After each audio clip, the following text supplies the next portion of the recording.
৫ই আগস্টের পূর্ববর্তী সময়ে বিভিন্নভাবে আওয়ামী লীগের যিনি সভানেত্রী ছিলেন, সাবেক প্রধানমন্ত্রী ছিলেন বা দলটির যারা বিভিন্ন নেতাকর্মী ছিলেন, মার্কিন যুক্তরাষ্ট্রের প্রতি তাদের অনেক ঘৃণা ছিল, গোস্বা ছিল, রাগ ছিল।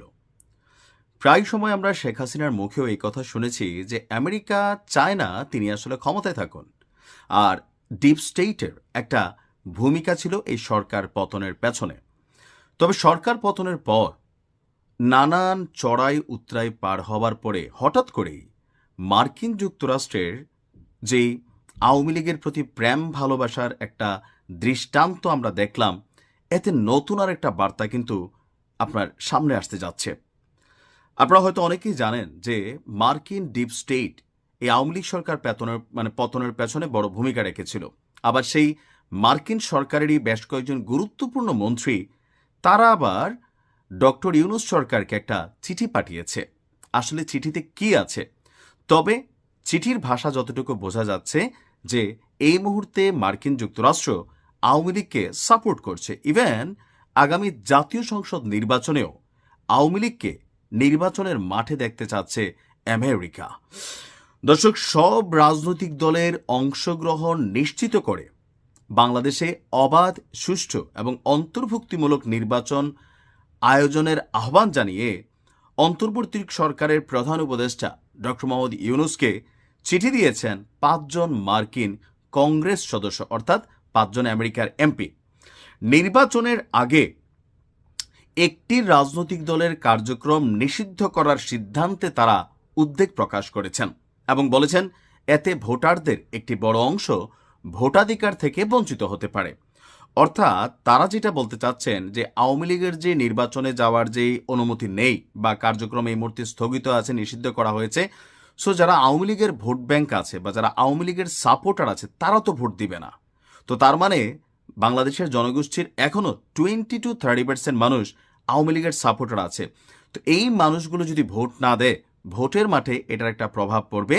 আর আমেরিকার এই এমপিরা মনে করছেন এতে সুষ্ঠু অন্তর্ভুক্তিমূলক একটা নির্বাচন হতে পারে না। প্রধান উপদেষ্টাকে পাঠানো এই চিঠিতে স্বাক্ষর করেছেন কারা?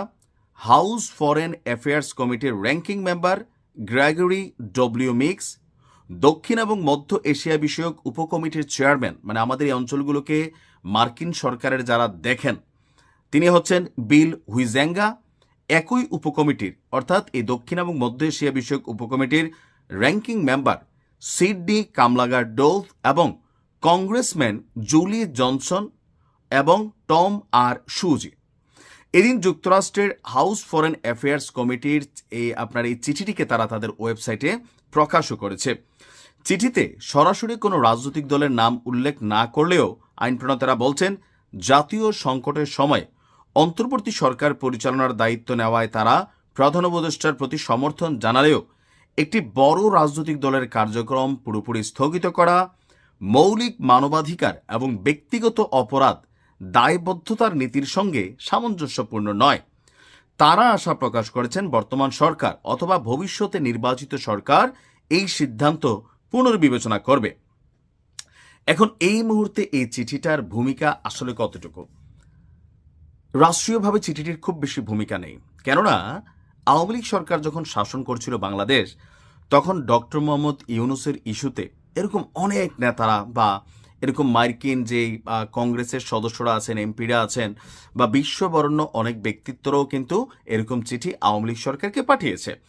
তখন আওয়ামী লীগ সরকারের একটা বক্তব্য ছিল যে রাষ্ট্রের কল্যাণে যেটা জরুরি রাষ্ট্র সেটাই করবে, আর দিন শেষে ওইটাই কিন্তু করছে যেটা সরকার চাইছে। তো এখন এই যে চিঠি ডক্টর মোহাম্মদ ইউনূসকে দিয়েছে, তো ডক্টর মোহাম্মদ ইউনূস তো সিদ্ধান্ত দেয় না, সিদ্ধান্ত দিচ্ছে কে? বিচার বিভাগ, আন্তর্জাতিক অপরাধ ট্রাইব্যুনাল যেই সংস্থা আছে তারা এটা সিদ্ধান্ত নিয়েছে। সো এই চিঠি ডক্টর মোহাম্মদ ইউনূসকে পাঠানো আর না পাঠানো ইকুয়াল টু জিরো। তবে একটা জিনিস যেটা এখানে পজিটিভ ফিডব্যাক তৈরি করছে আওয়ামী লীগের জন্য, সেটা হচ্ছে যে মার্কিন যুক্তরাষ্ট্র কোথাও না কোথাও সম্ভবত এখন আওয়ামী লীগকে কিছুটা সাপোর্ট দিতে চাচ্ছে, আর এটাই হচ্ছে তাদের রাজনীতি।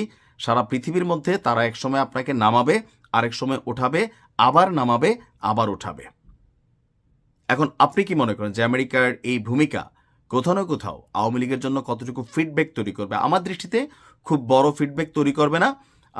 পরবর্তী সময় হয়তো ডিপ স্টেট তাদের ভূমিকা পালন করতে পারে, এটা ভিন্ন বিষয়। বাট রাইট নাও এই চিঠির তেমন কোনো ফলপ্রসূ রেজাল্ট তৈরি করবে না। আপনি কি মনে করেন কমেন্টে লিখতে পারেন। আসসালামু আলাইকুম।